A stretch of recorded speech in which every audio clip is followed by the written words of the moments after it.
thank you, Governor, for joining VT Now in this exclusive chat on the rationale of your monetary policy and, of course, much more. I know you've explained the rationale of the monetary policy action, not only in your statement, but also in the post-statement conference. But there is a general sense that the RBI has not really done enough.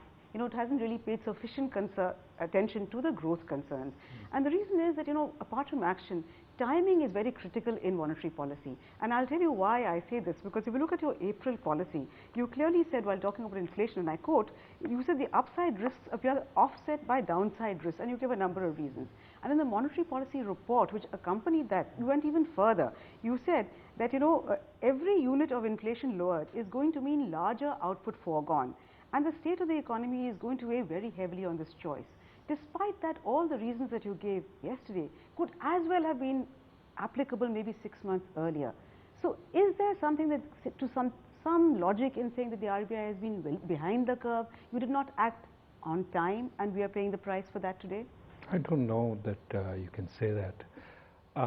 We have moved whenever we have felt comfortable about inflation. We did not move in April because we were looking for more information on the rains, the disruption in rains that had happened. We were also looking for more certainty on the monsoon, which we didn't get. In fact, after our policy yesterday, we did get more information, which was negative rather than positive. That could still change, of course. That could still change, of course. We were looking for information on the normalization of monetary policy. We were looking for information on the state of the economy. I think if we take all the information we've got since April, in general it would say that we're not more comfortable on inflation than we were in April. Despite the fact, I think the positive has been the disruptions. The weather disruptions didn't result in higher food prices in April. However, what we did learn was the state of the economy is probably weaker than we thought because of the poor corporate results, which gave us some room to cut interest rates, in the policy yesterday. But we used all the room we had. There are some people who say, "Oh, you were saying it's equally balanced around, 6 in April. How did you cut interest rates today?" Well, we used up the room, and we still are saying now we've moved a little from being equally balanced to having some upside risk in inflation forecasts for the beginning of next year. We have always used the room we've had. We've never had excess room. When people look at today's inflation reading, 4.87, they simply choose to ignore because of they don't understand the fact that what you're trying to do is look at future inflation. Now that's a art, not a science. You can dispute RBI's models, RBI's assessments, but we are trying to use whatever room we have given our assessments. If you have a better model of inflation forecasting, bring it forward. For people who say that we missed the big reduction in oil prices last year, which contributed to inflation falling below our forecasts, tell me one forecaster who got it right. And also find any forecaster who thought there was any chance of us reaching 6% by January 2016. Sure. But then, I think by about November, the writing was fairly on the wall. And if you look at November is when OPEC took its decision. It was not on the wall in November. It was after OPEC decided to stay that you saw the precipitous fall in oil prices. We cut in January as soon as we were sure. Remember, we were also changing the inflation index numbers. We were also coming into a new year when we'd see the base effects. It would be irresponsible not to wait a few weeks. Now, if you think a few weeks make a big difference in growth, I think you're working with a different economy than I am. Except that, you said that you use the room that you have at that particular point of time. Which is why we went ahead. Yeah, but central banking is about, using the room that you think is likely to be available. We did not think there was room available. When, remember, every one of our forecasts is saying we've used up all the room, it's equally balanced. We've never come up with a forecast which says we're going to be substantially below 6%, right? That's true, but do you need to be below 6%? Because even now, your target, you say you're going to reach 6% by January next year, and that's what it is. So why is there this need to be a little extra cautious on inflation? And that brings me to my next question about being data dependent. Yeah. You know, I know all central banks are data dependent, including the Fed, which doesn't know whether the US economy is growing or contracting. You have a much more tougher task on hands. But given the fact that data A comes with a lag, B is very often unreliable, and we have long transmission gaps. Is So this are you dependent on, no, I suggest discretion. Data dependent. So go on sentiment, Not go on sentiment. intuition. Not intuition, but based on institutional knowledge, based on, you know, a little bit more discretion. If you look at the US Fed, it has far more discretion. It uses its discretion wisely, unwisely, only one can, you know. I think if you look at the US Fed, that we give all this great thing, their statements have been changing repeatedly. Which is why I think you should also, whereas Governor, you've been very consistent. Well, Consistency is look not at a the great commentary in virtue. the papers today. Look at the commentary. I mean, I think you might, look, I think you'll find all kinds of people saying all kinds of things. Some people say we are consistent. Some people say we do what we say. Other people say we're totally confused. They're confused. You get all kinds of... That, of course, that I will grant. Let me tell you exactly what we're trying to do. We are trying to operate with an economy which has an inflationary bias, which has had substantially higher inflation than the rest of the world, which is moving to a new framework which is trying to put this inflationary bias behind it. We are trying to ensure that given this kind of economy, we bring inflation down such that we can have finally lower nominal interest rates which can result in many years of strong growth. We did this once. It was under Dr. Rangarajan's time. When we created, I think, the RBI created then the environment for 8-9 years of strong, sustained growth before we let the inflation genie out of the bag again. And we let it out because, again, we stopped paying attention to the underlying inflationary forces and chose to respond to people who said, oh, cut interest rates, growth is low, et cetera, when growth was already substantially stronger than we anticipated. Of course, at that time, again, we had a lot of confusion about the numbers, growth numbers. The first estimates of growth came in very weak. I'm talking about the period 2008, 9, 10. Growth estimates came in very weak. We thought there was need for a lot of stimulus. We stimulated, found we had overstimulated. So the point is we have to do the best job we can in a very noisy world. We are trying to use all the room we have, keeping in mind that our inflation objective, which has been given to us by the government, is something that it would be silly to miss on just the first go. It would imply a tremendous loss of credibility, but we're not trying to be overly conservative. We're not trying to undershoot that substantially. We're trying to hit it on the nose, thereby giving as much room. There would be people, a few I admit, who say we have been excessively aggressive this time by cutting interest rates once more. Well, you know, given the fact that, as you mentioned, that yes, inflation has become your primary objective, it should be a primary objective when inflation rates are high. But when inflation is trending down and globally you have deflation rather than inflation being a worry, is there a case for, you know, juggling these two between growth and shifting a little bit more to growth? The process of inflation targeting, has it made the Reserve Bank blind to everything else? No, I don't think so. I think across the world, whether you call it inflation targeting, a focus on inflation, which was the Reserve Bank's focus earlier, I mean, I think the primary lesson from economics is bring inflation down, ensure that people feel comfortable with low levels of inflation, and then you can bring nominal interest rates down as low as possible. Today we have a situation where, compared to the rest of the world, which you point out, the rest of the world is in deflation. We have very high inflation. And as a result, we can't bring nominal interest rates down when people keep complaining, oh, US interest rates are at, quarter percentage points and you are at 7.25. Isn't that a terrible thing? I say, yes. But look at the inflation differentials. And we absolutely have to bring down inflation for sustainable growth. In October, you said that the inflation in the first quarter of the next year would be 8%. Actually, we hit 5%. Because oil prices collapsed. So many things you cannot say. Absolutely. So in that context, should you be a little less hawkish if it helps growth? I am not hawkish. I am pointing out the risks.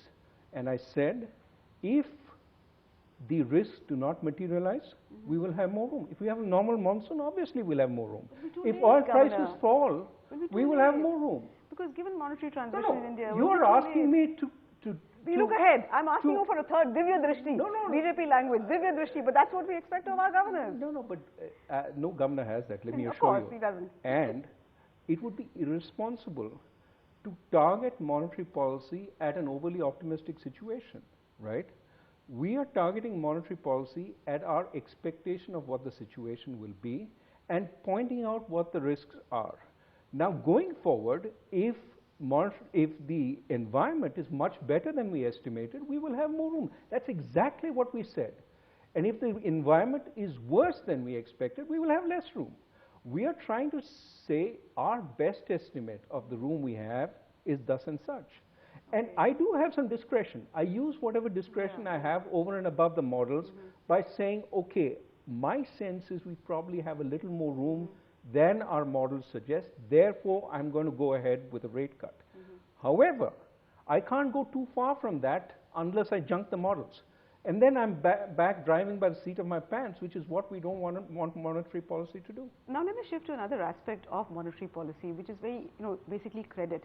And in this prospect of the RBI's monetary policy, particularly after the monetary policy framework agreement, even though it was formally signed only this year, actually in practice RBI has been, implementing it for about a year. So in this process, there are two things that are one is the cost of credit and the other is the availability of credit. On cost of credit, why is it that RBI is not willing to accept what practicing commercial bankers tell them, that the marginal cost of funding cannot be the basis for the base rate? Because the Indian banking system is quite different from that abroad, where bulk of their lending comes from deposits, which are at fixed rates of interest, not even floating like on your loan side. In such a scenario, it cannot, cutting your repo rate, asking them to kind of base it on the marginal cost of funds just doesn't work. We're not Northern Rock. Banks are financed by term deposits. None of the deposits are floating rate. How do they manage it? Well, they use interest rate derivatives. If I'm making a loan based on a floating rate, but I have fixed rate deposits, I have to convert the fixed rate deposits effectively into floating rate. I do that through derivatives. Banks are tremendous users of interest rate derivatives in order to do precisely what you're saying. We're not unique, and that's why you're continuously saying India is sui generis. And this is what gets us into trouble. Because if India always thinks of it as unique and different because our ground realities are different, I get this thrown at me all the time. In actual fact, we've resisted doing the good things elsewhere because we say we're unique, we're different, etc. But if we make the changes, we adapt. If the banks are making floating rate loans and they have fixed rate deposits, one way to do it is through what we do right now, a base rate based on average cost, which allows them to resist changing. But I'm telling them they can't have that luxury for too long, because increasingly their clients are going directly to the market. See how much commercial paper has been issued in the last few months. That their clients are bypassing the banks because they find it cheaper to go directly. Also because banks don't wish to lend. I think it's a bit of both. It's a bit of both, but let's come to that in a second. Banks are certainly a little more risk averse given the capital, etc. You see their excess investment in government securities, where they're getting 7.667, 7.7 today. Sure. That's a low interest rate, and they're still willing to lend to that, put their money there, which is telling me that they're a little risk averse at this point. But the point really is that this notion that because I have fixed deposits, I can't lend floating and I can't adjust floating, that's not. It's true elsewhere in the world, and they've managed to do it. And they do it because they have to compete with the markets, and they compete with the markets by converting their fixed to floating via interest rate derivatives. It's something they have to learn to do. It's something they're not doing right now, you're absolutely right. But they have to move. And some of the foreign banks are already doing it, some of the domestic banks are doing it. Because foreign banks are much more dependent on wholesale But some of the domestic banks are also doing more of it. Some domestic banks are already at marginal cost of funding. Talking about availability, one of the reasons why banks are not making credit available is because of the high levels of NPAs. And it's very, quote unquote, convenient to blame the banks. Yes, banks are responsible partly, but I would hold two other parties, the Reserve Bank of India as well as the Government of India, responsible. The Reserve Bank of India, because at the macro level you held monetary policy. I'm not talking about you, I'm talking about RBI as an institution, held interest rates, monetary policy easy for far too long earlier. So at the macro level, there's too much money available, so banks lend. Not on the scale of the subprime crisis, but maybe they lend. At the micro level, RBI has nominees on the bank boards. RBI has a very powerful voice in the selection of the bank chairman. RBI also does inspection. So these NPAs, it should have seen them at the time of before the crisis. RBI relaxed the exposure norms for infrastructure large projects. That is RBI's responsibility, quote unquote. Government of India, because the government kept telling the public sector banks, lend to infrastructure, lend to infrastructure. And if India did not have such a bad time after the global crisis, it was because public sector banks lend. So today the onus of responsibility must be shared by public sector banks, not the private ones. They were smart enough not to listen to RBI, not to listen to Government of India. So public sector banks, RBI as well as Government of India. But the onus is entirely on the public sector banks. Now, given this kind of scenario and the fact that if, insistence on pristine balance sheets, quote unquote again, might be a little counterproductive. Is there a case for being a little bit more nuanced in your approach, if only to get banks lending? Again, long question. Again, it's. I mean, you want your cake and you want to eat it too. Of course.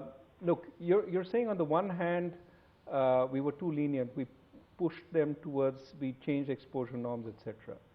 Now you're saying you're being too. You want them to clean up. That's a bad thing. Let them go on for a little while, etc., etc. Some more. We gave them 6 years of forbearance. Since 2009, they've been allowed to restructure loans. How much more is it going to be? Interest rates as near zero for 6 years. It's a different issue. The US forced their banks to clean up very quickly. At taxpayer expense, Governor. Where do you think the losses are coming from in the public sector banks? It is at taxpayer expense.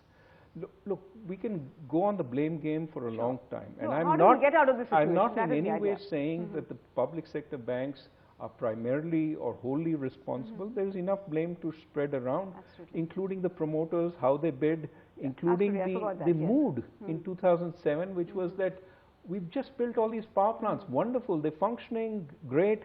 Let's now finance a whole new set of power plants, but with much less equity and so on. I mean, look, optimism, you don't need to go to, darker explanations. There was excessive optimism. That's when leverage builds up. Whole lot of reasons why this built up. Going forward, let us see what we need to do. We need to clean up. The lesson of every financial crisis is the longer you wait to clean up, the worse the problem becomes.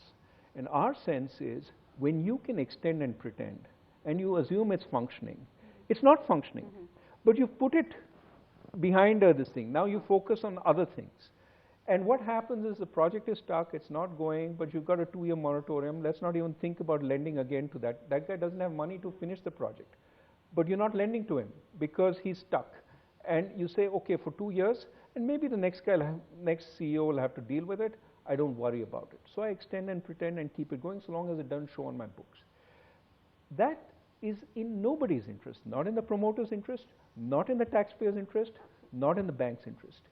Can we get them to recognize the problem, set the project back on track so it's producing value, it's producing power that somebody can buy, and even if it is now worth 60% of what you thought it was worth, all you're doing is the accounting.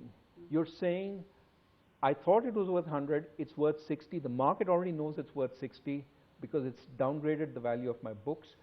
I need some capital to absorb that hit. Let me absorb that capital.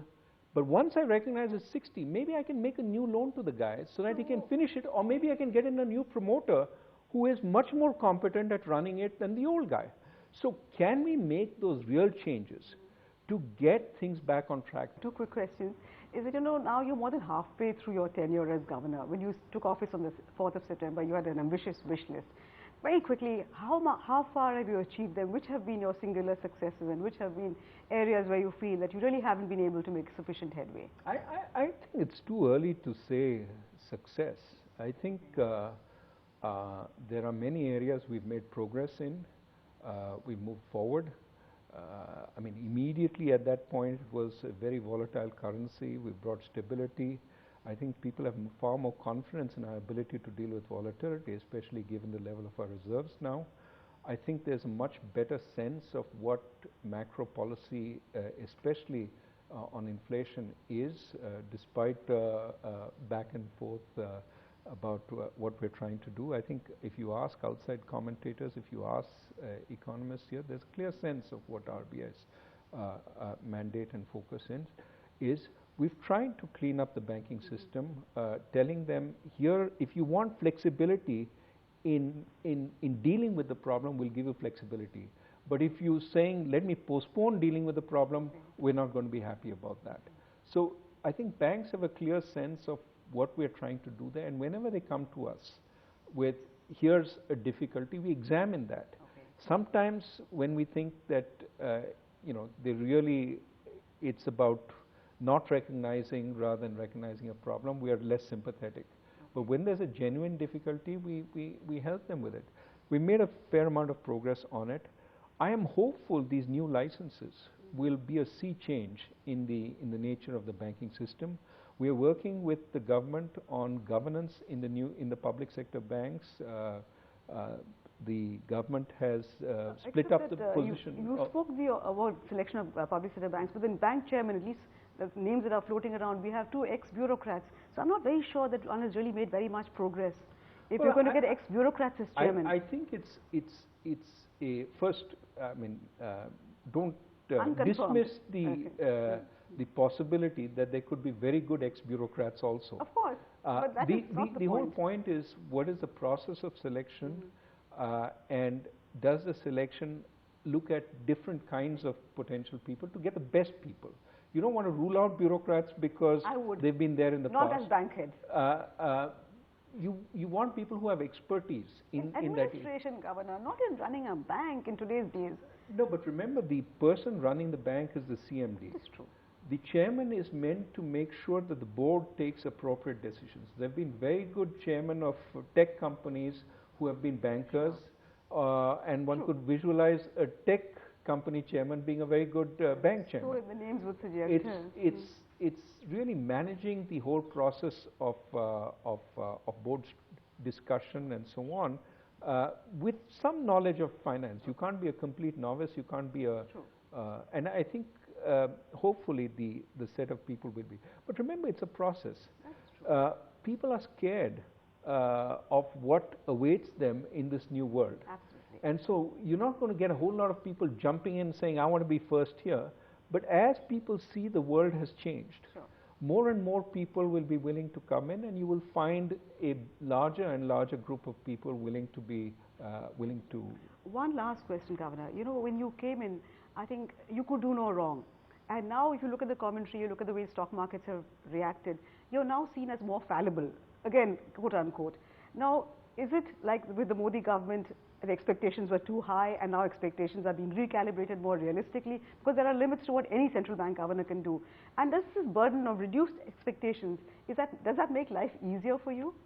No, look, I think people very quickly take for granted whatever addition you were bringing in, and then look for increment, right? I mean, take yesterday's rate cut. People started taking the rate cut for granted and now are looking for. That's because you reacted late, Governor, not because of anything else. No. I think a fair number of people wanted 50, 75, 100. The people who are talking, anyway, the point really is, people take for granted, if we don't advertise what we're going to do very clearly, give guidance and do what we said we would do, people say you didn't tell us. And then when we don't do more, then what they said, oh, you've fallen below expectations because expectations run ahead. But I am, in many ways, I think, an older kind of central banker who believes the job of the central bank is not to, in the words of yesterday's press conference, be a cheerleader, but to create the kind of environment where strong, sustainable growth can be had. When people say you should be increasing sentiment, that is not my job. That is absolutely not my job. My job is to tell the future as I see it, not mislead the public, not give false expectations if I don't see them there, but within that, to do the best job I can in balancing inflation and growth given the mandate I have. Now, that's what we're trying to do. People need to understand that. The job of the central banker is not to be a rock star or to be a a booster, as somebody else put it, but to create an environment of trust about the currency. I mean, that's in our mandate. The RBI is about maintaining the value of the rupee. Sure, sure. I do hope you succeed, Governor. Trust in currency as well as growth. Thank you so much. It's been great talking to you. Thank you so much.